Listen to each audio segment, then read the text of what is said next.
दोस्तों, भाजपा भले ही खुलकर कुछ ना कहे, लेकिन नीतीश कुमार को पैदल करने का प्लान तैयार है।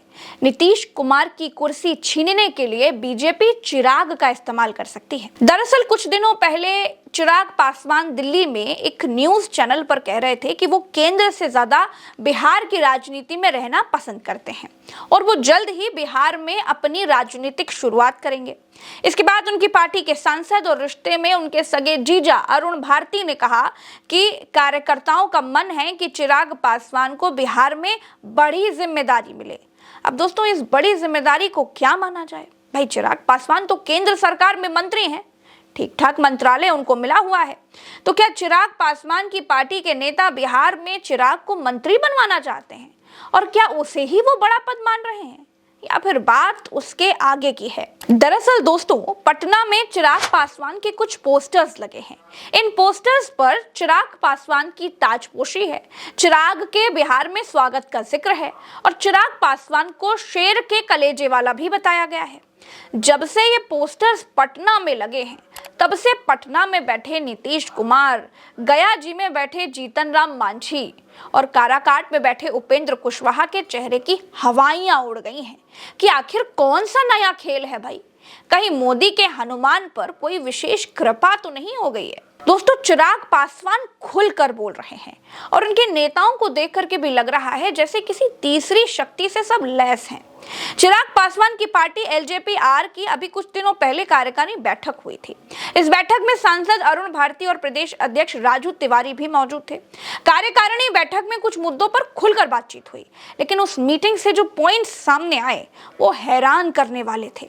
जैसे बहुजन भीम समाज के बड़े नेता के रूप में राष्ट्रीय अध्यक्ष एवं केंद्रीय मंत्री माननीय श्री चिराग पासवान जी की सक्रिय भागीदारी और भविष्य की जिम्मेदारी, बिहार विधानसभा चुनाव 2025 में लोजपा रामविलास की स्वतंत्र पहचान के साथ भागीदारी, स्वर्गीय श्री रामविलास पासवान जी को मरणोपरांत भारत रत्न दिया जाए। दोस्तों, ये प्रस्ताव कार्यकारिणी की बैठक में पारित हुए हैं।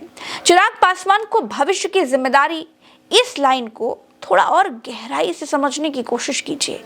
क्या चिराग की पूरी पार्टी ये चाहती है कि चिराग पासवान ही अगले मुख्यमंत्री बने? जब बीजेपी सांसद मनोज तिवारी से पूछा गया कि चिराग बिहार में सियासत करने की बात कर रहे हैं, तो मनोज तिवारी ने उन्हें सीनियर और गंभीर नेता क्यों कहा?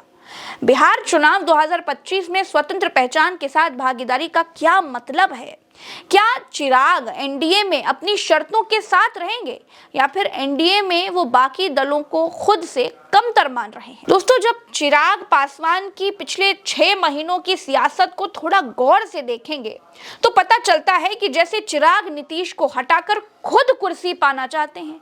ऐसा लगता है जैसे चिराग बीजेपी पर दबाव बनाकर अपनी सीटें बढ़वाना चाहते हैं, या फिर ऐसा भी हो सकता है कि बीजेपी और चिराग में सीक्रेट एक तरह की मीटिंग हो चुकी हो, सब कुछ तय हो गया हो और ये बयानबाजी सिर्फ एक तरह का दिखावा हो। इधर दोस्तों, पोस्टर्स देखकर सियासी हड़कंप मचा और इसी बीच खबर सामने आई कि चिराग पासवान अचानक सीएम नीतीश कुमार से मिलने पहुंचे। देर तक दोनों के बीच बातचीत हुई। दावा किया जा रहा है कि दोनों के बीच सीट शेयरिंग और बिहार इलेक्शन पर बातचीत हुई। लेकिन दोस्तों, अभी चुनाव का कोई वक्त तय नहीं है। ऐसे में चुनाव की बातचीत क्या हुई होगी, सोचने वाली बात है। हाँ, नीतीश बाबू ने चिराग से ये तो पूछा होगा कि पोस्टर्स क्यों लग रहे हैं भाई, बार बार बयान क्यों दे रहे हो? अब चिराग ने नीतीश के सवालों पर क्या जवाब दिया होगा, ये तो वक्त बता ही देगा।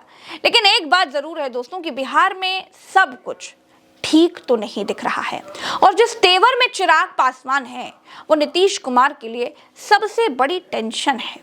फिलहाल के लिए इस वीडियो में इतना ही। ऐसी तमाम खबरों के लिए हमारे चैनल को सब्सक्राइब कीजिए। नमस्कार, जय हिंद।